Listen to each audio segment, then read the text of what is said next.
"Step away from the tent, sir." That's what the officer said as his flashlight beam hit me, slicing through the lavender twilight. Behind him, Karen was shrieking at the top of her lungs, pointing like she'd just uncovered a terrorist cell on the lakeshore. Neighbors leaned on fences and parted their blinds, drawn to the chaos like moths to a flame. The lake was calm, the fireflies were out, and yet here I stood, center stage in the HOA circus, accused of harboring the world's most dangerous contraband, a nylon camping tent. It's funny how fast a quiet evening can turn into a neighborhood trial. 1 second, I was sipping a cold drink by the water, watching the embers of my little fire pit crackle down to ash. The next, I had sirens reflecting off the glassy lake and Karen waving her binder like it was a badge of office. She wasn't just calling in a complaint, no, this was a performance. Her shrill voice carried across the cul-de-sac, every syllable designed for an audience. Illegal structure, bylaws, violation of community standards. The officers didn't look impressed. They looked bored, honestly. One leaned against the hood of the cruiser while the other humored Karen, jotting something meaningless into a tiny notepad. I could almost hear the gears grinding in their heads. We drove out here for this. And that's when I smiled, because Karen had just escalated a petty grudge into something bigger, and in doing so, she made her first mistake. Let me rewind. 3 days earlier, a letter showed up in my mailbox neatly folded, typed on HOA stationery, stamped with the president's signature. Karen's. It was the kind of letter that smelled like Power Trip even before I opened it. Inside, an official warning. Unauthorized tent erected near the lakeshore. Immediate removal required to maintain community aesthetics. The tent, mind you, was a 2-man pop-up I used for fishing weekends. No graffiti, no noise, no trash, just a gray canvas dome tucked into a corner where geese usually left worse messes than I ever could. I laughed when I read it. Not because it was funny, but because it was so predictable. Karen didn't like me. She didn't like that I came back to the neighborhood after a few years away. She didn't like that I didn't bow to her binder of bylaws or attend her mandatory meetings where she droned about property values like she was guarding the crown jewels. And most of all, she didn't like that I was a reminder. Not everyone here was under her thumb. That's why she called 911. Not because of a tent, but because of control. Back at the lake, I let the officer's light linger on me before I finally spoke. "Evening, officer. Beautiful night, isn't it?"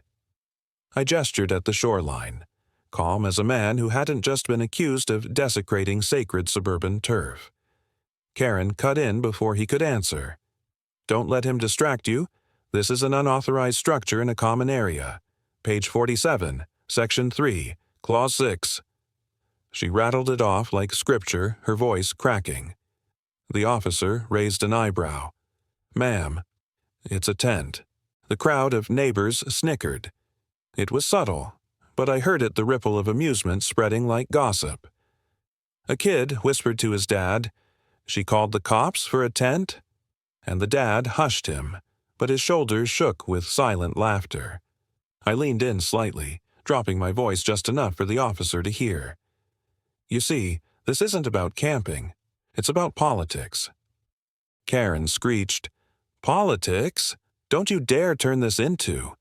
But she was drowned out by the low murmur of neighbors whispering to each other. Once a whisper starts, it's hard to stop. It spreads like wildfire. That's when I knew I had leverage. The officer finally asked me to step back so they could document the situation, but I could tell their patience was wearing thin. Karen's demands escalated into absurdity. She wanted me fined, cited, removed from the premises. She wanted the tent confiscated. At one point, she even pointed at my cooler and hissed, "And that doesn't belong here either." I just crossed my arms and let the absurdity hang in the air. The longer she ranted, the clearer it became that this wasn't law enforcement, it was a tantrum in uniform. Finally, one officer sighed and said, "Ma'am, unless this tent is obstructing traffic or causing a hazard, we can't do much. This seems like an HOA issue, not a police issue." The words landed like a gavel. Karen froze, lips trembling, binder clutched against her chest. For the first time, she realized she'd lost the cops. They weren't her enforcers anymore. They were her witnesses. I didn't gloat out loud, not yet, but I caught the eyes of the neighbors across the street. They saw it too. And in that moment, I became more than just the guy with the tent. I became the one who made Karen stumble. The officers packed up, lights fading into the distance. The lake fell quiet again, but the tension didn't dissolve. Karen lingered on her lawn, whispering furiously into her phone, binder flapping like broken wings. Son shuffled out barefoot, mumbling something about overreacting. She shoved him back inside without a word. I sat back down by the embers of my fire pit, the night reclaiming its calm. But I knew it wouldn't last. Karen never loses quietly. This wasn't the end of her crusade, it was only the beginning. As I zipped the tent flap closed, I caught a glimpse of headlights at the end of the street. Not police this time. A black SUV, idling, watching. And just like that, the next move wasn't mine anymore. I said, "Move those chairs." Karen's voice cracked across the cul-de-sac, echoing louder than the cicadas in the trees. But I didn't move them. I dragged the last lawn chair into place, planted it square in the middle of the street, and popped open my cooler with a grin. Around me, brake lights flared as cars slowed, neighbors stared, and the unthinkable settled in. I had just seized control of Karen's crown jewel, the no parking zone. The scene looked ridiculous, even cinematic. Picture a man in a ball cap staking his claim with orange cones borrowed from his garage, a half-empty cooler rattling with ice, and lawn chairs lined up like a front-row ticket to chaos. Karen, still in her robe from the morning, stomped on her porch like she was conducting an orchestra of outrage. Her voice carried, shrill and shaking, every sentence punctuated with words like illegal, reckless, and against the bylaws. But here's the secret about bylaws. They only matter if everyone else agrees to care. And on that golden evening, with the sun dropping low and neighbors gathering like spectators at a block party, nobody cared. They were watching me, waiting to see if I'd actually pull it off. Let me back up. The week after the tent fiasco, I got another letter. This one wasn't just a warning, it was a citation. Unauthorized use of common areas. Section 5, Clause 12. Karen had gone into full legalese mode, highlighting passages, attaching grainy photos of my tent like it was evidence in a trial. I read it twice, then laughed out loud. Because tucked between the angry underlines and exclamation marks, I found a gem. A clause about temporary obstructions. It didn't ban them, it just said they had to be managed in a manner respectful of neighbors. That was all the invitation I needed. So when Friday rolled around, I took my cooler, cones, and folding chairs to the one place Karen held sacred, the cul-de-sac. She loved to remind everyone that parking there was prohibited by community safety standards. It was her favorite sermon, her loudest gavel. She once had a pizza delivery guy threatened with towing because he stopped there for 3 minutes. So I thought, what if I turned it into my personal lounge? Not parked, not abandoned, just occupied. The first drag of the cooler on asphalt sounded like a war drum. Neighbors peeked out. A couple even wandered closer, sipping iced tea, whispering with amused disbelief. I set down the cones in neat little rows, like I was hosting a carnival, and cracked open a soda with deliberate calm. That's when Karen stormed out. "You can't do this. This is a clear violation," she barked, waving her binder like a Bible in court. I leaned back in my chair, arms folded. "Violation of what exactly? I'm not parked. I'm not blocking a driveway. I'm just sitting." Her eyes narrowed. "You're obstructing common property." I shrugged. "So is your lawn ornament collection. But nobody's called the cops on your flamingos." The crowd chuckled. That was the turning point. Once laughter entered the picture, Karen lost the grip of fear she usually wielded. People weren't siding with her, they were entertained. And that was worse than rebellion. Within minutes, cars started piling up at the edge of the cul-de-sac, headlights reflecting off my cooler. Drivers rolled down windows to ask, What's going on here? And neighbors leaned in, whispering like it was a live show.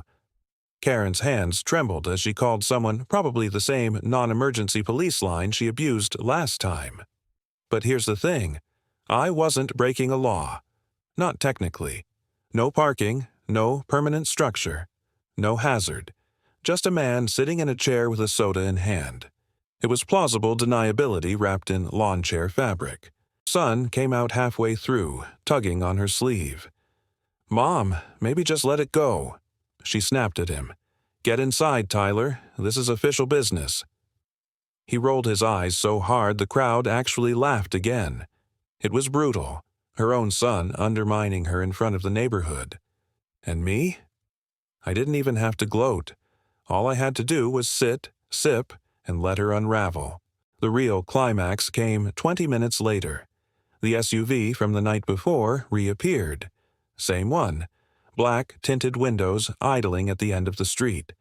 My stomach tightened, but I didn't let it show. Whoever was inside wasn't watching Karen anymore. They were watching me. Karen noticed, too. She marched into the street, binder clutched, yelling loud enough for the SUV to hear. "This man is disrupting the peace of our community. He's a repeat offender, and I demand action." The SUV didn't move. Didn't roll down a window. Just sat there, engine humming low. Neighbors whispered, some nervous now. The whole vibe shifted from comedy to tension in a heartbeat. I leaned forward, elbows on my knees, staring at the shadowed windshield. For the first time all night, I felt the weight of eyes on me, not Karen's, not the neighbors, but someone else's. Someone who wasn't amused. And then, as if to pour gasoline on the fire, Karen shouted the words I knew would haunt her. "If you people don't stand with me, then you stand against me." The crowd went silent. A bird flapped out of the oak tree overhead. Even the cicadas seemed to pause. That was her fatal error. She drew a line in the sand, and for the first time, the neighborhood didn't step across it with her. They stepped back. I didn't move the chairs. I didn't touch the cones. I just let the silence hang while the black SUV revved once, then pulled away into the night. And as its taillights disappeared, I knew this street wasn't hers anymore. It was mine. For now. "My driveway is not a protest site," Karen screamed, slippers slapping against the concrete as she charged toward me. But it was too late. My truck idled at the curb, a rented canoe trailer angled across her driveway, and half the neighborhood's folding chairs lined up like a barricade. She shrieked about trespassing, property rights, even muttered something about civil disobedience. But the truth was obvious. Nobody was listening anymore. That's the moment I knew. The power had shifted. She was still the president of the HOA on paper, sure, but out here on the asphalt, in the open, her reign had collapsed into theater. And everyone was watching.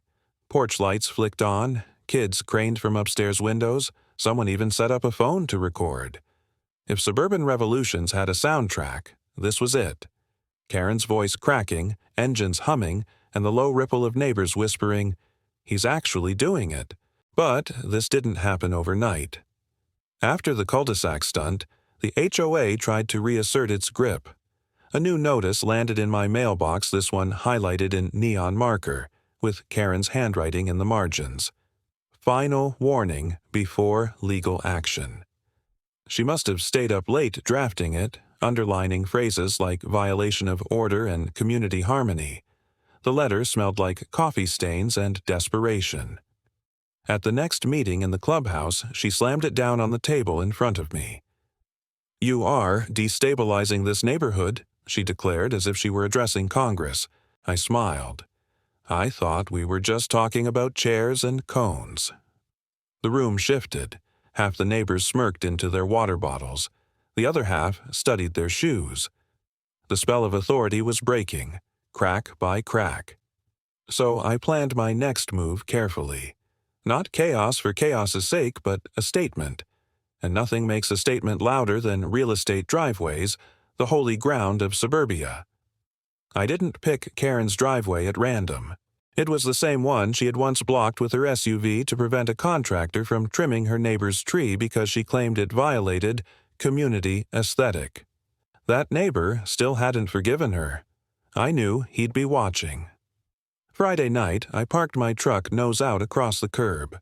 Behind it, the canoe trailer stretched diagonally across her driveway like a velvet rope at a club she wasn't invited to. The folding chairs came next, neighbors dropping them off like offerings. Within an hour, her property was boxed in not illegally, not permanently, but symbolically. And symbolism is what cuts deepest in HOA politics. When she finally stormed out, face blotchy, hair undone, slippers scuffing the pavement, she didn't see vehicles and chairs. She saw mutiny. "You think this is funny?" she spat, binder tucked under her arm like a weapon.